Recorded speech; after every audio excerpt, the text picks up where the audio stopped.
እና ዴክላን ራይስ የቀኝ መስመር ተከላካይ መሆኑ የትላንትና የአርሰናል ግርምት ነው። ግርምት የሚሆነው ደግሞ ምን መሰላችሁ?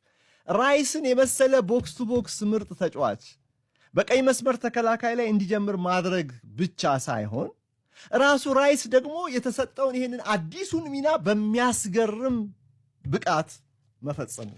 ይሄ ልጅ ግን ምን አይነት ፊዚካሊ፣ ሜንታሊ፣ ቴክኒካሊ፣ በታክቲክም በአራቱም የእግር ኳስ አዕማድ ራይስ የወቅቱ ምርጡ ተጫዋች የሚያስብል ፐርፎርማንስ ያሳያል። በሁሉም በአእምሮ ዝግጁ ባይሆን እንደዚህ አይነቱን የሚና ለውጥ በጸጋ ይቀበለው። አሰልጣኙም በጣም ስለተማመነበት ነው። አስቡ እኮ ምን ይላል ሰንዙ አንዱን ቦታ ላይ አንደኛውን ግንባር ስታሳሳ አንደኛውን ግንባር ላጠናክር ስትል ሪኢንፎርስ ላድርግ ስትል ሌላኛውን ግንባር እያሳሳህ ነው ይላል። ስለ ጦርነት ጥበብ ሲያወራ ፖዚሽናሊ አሁን ያው ከግራ 8 ቁጥር ቦታ ላይ ራይስን ወደ ሌላ ቦታ ማምጣት ሌላ ቦታን ሪኢንፎርስ ማድረግ ለአርሰናል የግራ 8 ቁጥርን ማሳሳት ተደርጎ ይወሰዳል። ሜሪኖ ጥሩ ተጫዋች ቢሆንም በፍጹም አሁን ዴክላን ራይስ በግራ 8 ቁጥር ቦታ ላይ የሚሰጠውን ቦክስ ቱ ቦክስ ሚና ሊተካ አይችልም። ከፍ ያለ አገልግሎት ነው የሚሰጠው ራይስ። ይሄ ሲዝን አምናም ሲደነቅ ነበር። እርግጥ ዘንድሮ ደግሞ አድናቆት ተጨምሮለታል፣ ይገባዋል።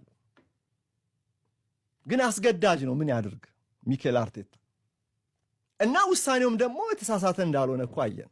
የቡድኑን ማይንድ ሴት አጠቃላይ የቡድኑን መንፈስ ነው የሚያሳየው ሲል ነበረ የዴክላን ራይስን ውሳኔ በተመለከተ አርቴታ ሲናገር። ጠራሁት፣ ተነጋገርን፣ ቀኝ መስመር ላይ ላሰልፍህ ነው ስለው የቻልኩትን አረጋለሁ፣ ይሁን እጋፈጠዋለሁ ይህን ቻሌንጅ አለኝ ይላል። ትላንትና አሁን ጁሪያን ቲምበርን ሚስ አድርጓል አርሰናል። የተሰጠውን ኃላፊነት ቆጥሮ ተረክቦ ቆጥሮ አስረክቧል። እንደውም ከሚጠበቅበት በላይ ውጤታማ ሆኖ።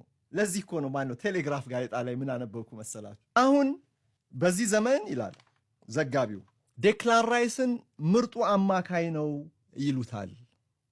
ምርጡ አማካይም ነው ይልና በትላንትና በዚህኛው ጨዋታ ግን ይላል እንዳሳየው ፍንጭ ከሆነ ግን ዴክላን ራይስም ምርጡ የቀኝ መስመር ተከላካይ የመሆን እድል አለው ይላል። እንደገና ሊሆን ነው የሚያሰኝ ነው። ይጋልበዋል። ምንም እንዴ አንድ ቦታ ከመሴ ጋር ጨዋታውን ስናስተላልፍ 92ኛው ደቂቃ አረ መሴ 92ኛ ደቂቃ ላይ ነው ይሄ ልጅ ያለው ጉልበት ተመልከተው ስለው ነበር። 92ኛ ደቂቃ ላይ ወደ አንድ ፕሮሚሲንግ አታክ ወደ ላይ የሜዳው ክፍል ኳሱን ይዞ እንዴት እንደሄደ በቀኝ በኩል 92ኛ ደቂቃ እኮ እግሮች እኮ የሚዝሉበት ደቂቃ ነው። በቃ አብቅቷል ብለህ በአእምሮህም ረፍት በቃ ወደ ጨዋታው መጠናቀቁን የምትጠብቅበት ነው። በባከነ ሰዓት ውስጥ 5 የባከኑ ደቂቃዎች ተጨምረው እርሱ ግን ያው ነው ጉልበቱ። አንዳንድ ተጫዋቾች አሉ የመጀመሪያው አንደኛው ደቂቃ ላይም 90ኛው ደቂቃ ላይም ሲጀምርም በባከነ ሰዓትም ያው ናቸው። ምንም የጉልበት መዛል መዳከም የሚባል ነገር አይታይባቸው። ባለ 3 ሳምባዎች ዴክላን ራይስ በዚህ ሊገለጽ ይችላል።